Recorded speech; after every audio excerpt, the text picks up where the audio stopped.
Welcome to my channel. ഇന്ന് നമ്മൾ ഉണ്ടാക്കാൻ പോകുന്നത് ഒരു കടുക്ക റോസ്റ്റാണ്. അതിനായിട്ട് ഞാനിവിടെ കുറച്ച് കടുക്ക വേവിച്ച് വെച്ചിട്ടുണ്ട്. ഇനി നമുക്കത് ഷെല്ലിൽ നിന്ന് മാറ്റിയെടുക്കാം.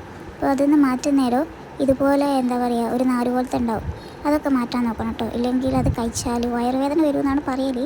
എന്താ സംഭവം എനിക്കറിയില്ല. അപ്പോൾ ഞാൻ ഷെല്ലിൽ നിന്ന് എല്ലാ കടുക്കയും എറിഞ്ഞിട്ടിട്ടുണ്ട്. ഇനി ഞാനിവിടെ റോസ്റ്റ് ഉണ്ടാക്കാൻ വേണ്ടിയിട്ട് 2 ഉള്ളി, ഒരു തക്കാളി, 2 പച്ചമുളക്, പിന്നെ കുറച്ച് ഇഞ്ചി വെളുത്തുള്ളി ചതച്ചതും, പിന്നെ കുറച്ച് കറിവേപ്പില എടുത്തിട്ടുണ്ട്.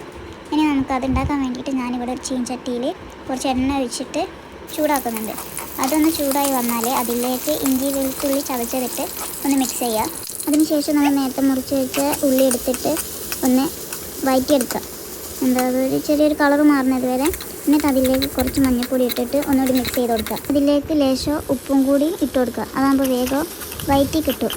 എന്നിട്ടൊന്ന് ഇളക്കി കൊടുക്കുക. ഉള്ളി വഴറ്റിയതിന് ശേഷം അതിലേക്ക് തക്കാളിയും പച്ചമുളകും ആഡ് ചെയ്ത് കൊടുക്കുക.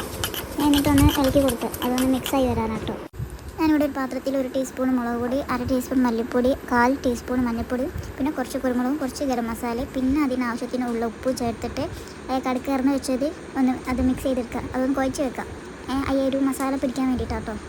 ഉള്ളി തക്കാളിയൊക്കെ വാടിയതിന് ശേഷം അതിലേക്ക് 1/2 ടീസ്പൂൺ മുളക് പൊടിയും 1/2 ടീസ്പൂൺ മല്ലിപ്പൊടി, കുറച്ച് ഉപ്പും കുറച്ച് മഞ്ഞൾപ്പൊടിയും ചേർത്തൊന്ന് ഇളക്കി കൊടുക്കുക. മസാലേൻ്റെ ഒരു പച്ചമണം മാറിയതിന് ശേഷം അതിലേക്ക് കടുക്ക ഇട്ടിട്ട് ഒന്ന് ഇളക്കി കൊടുക്കുക.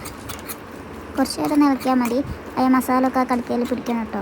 ഗ്രേവിക്ക് വേണ്ടിയിട്ട് ഞാൻ ഇവിടെ കുറച്ച് വെള്ളം കൂടി ആഡ് ചെയ്ത് കൊടുക്കുന്നുണ്ട്. നമ്മൾ നേരത്തെ കടുക്ക വേവിച്ചതിനെ കൊണ്ട് അധികം നേരം ഒന്നും വെക്കേണ്ടി വരില്ല. വെള്ളം ഒന്ന് ജസ്റ്റ് പതച്ച് കഴിഞ്ഞാൽ കുറച്ച് കറിവേപ്പില ഇട്ടിട്ട് ഒന്ന് മിക്സ് ചെയ്തിട്ട് നമുക്കത് ഓഫാക്കി എടുക്കാം. അപ്പോഴേക്കും നമ്മുടെ റോസ്റ്റ് സെറ്റായിട്ടുണ്ടാവും. വീഡിയോ ഇഷ്ടമായിട്ടുണ്ടെങ്കിൽ ലൈക്ക് ചെയ്യുക, സബ്സ്ക്രൈബ് ചെയ്യുക. Thank you.